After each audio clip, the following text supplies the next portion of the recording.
হোসেন হাসান ধীরে ধীরে চলেন নবী ঈদগাহের ময়দান।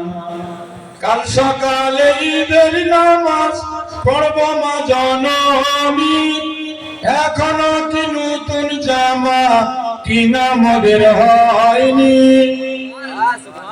জান্নাত রানী মা ফাতেমা করোনা বয়ান, ধীরে ধীরে চলেন নবী ঈদগাহের ময়দান। সবাই বলেন ধীরে ধীরে চলেন নবী। তুই কাঁধেতে চেপে আছে হোসেন হাসান, ধীরে ধীরে চলেন নবী। পিতায় আমার শেরে খোদা মাতা জান্নাত রানী, নানায় আমার কমলিওয়ালা মক্কি মাদানি, মক্কি মাদানি। পারবে না ঘটাতে শান, পারেনি ঘটাতে শান, পারবে না ঘটাতে শান, পারেনি ঘটাতে শান ইয়াজিদ ও মারওয়ান। ধীরে ধীরে চলেন নবী, জোরে জোরে ধীরে ধীরে চলেন নবী ঈদগাহের ময়দান। দুই কাঁধেতে চেপে আছে হোসেন হাসান, ধীরে ধীরে চলেন নবী ঈদগাহের ময়দান। শ্রদ্ধেয় হাজিরিন,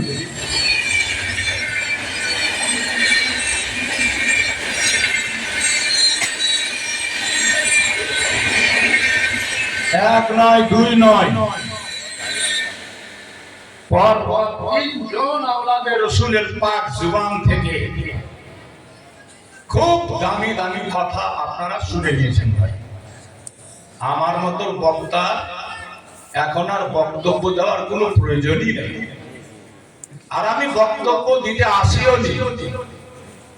আমার সরকারের হুকুম, তাই আমাকে দাঁড়াতে হয়। আমি দাঁড়িয়েছি।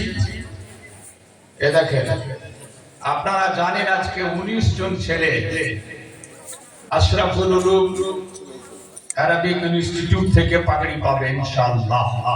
এক্ষুনি হুজুরের হাতে তাদের মাথায় তাজ লাগানো হবে।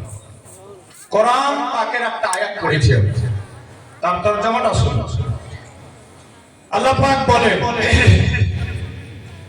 মাসালুল্লাযীনা ইউনফিকুনা আমওয়ালাহুম ফি সাবিলিল্লাহ। যেটা বলুন সুবহানাল্লাহ। আল্লাহ বলছেন তাদের মিসাল, সেই লোকগুলার উদাহরণ কাদের? যারা নিজের মালকে খোদার রাহে খরচ করে, খোদার রাহে দান করে। কামাসালে হাব্বাতিন, সেই দানার মতো। আল্লাহ বলছেন সেই ব্যক্তিগুলার উদাহরণ, সেই বান্দা বান্দির উদাহরণ দিচ্ছেন আল্লাহ, যারা নিজের মালকে আমার রাহে খরচ করে। তাদের উদাহরণ হচ্ছে সেই দানার মতো,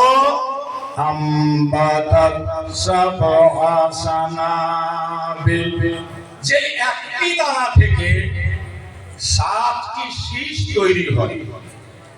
গমের, ধানের একটা দানা ফেলবেন, সেই একটা দানা থেকে 7টি শীষ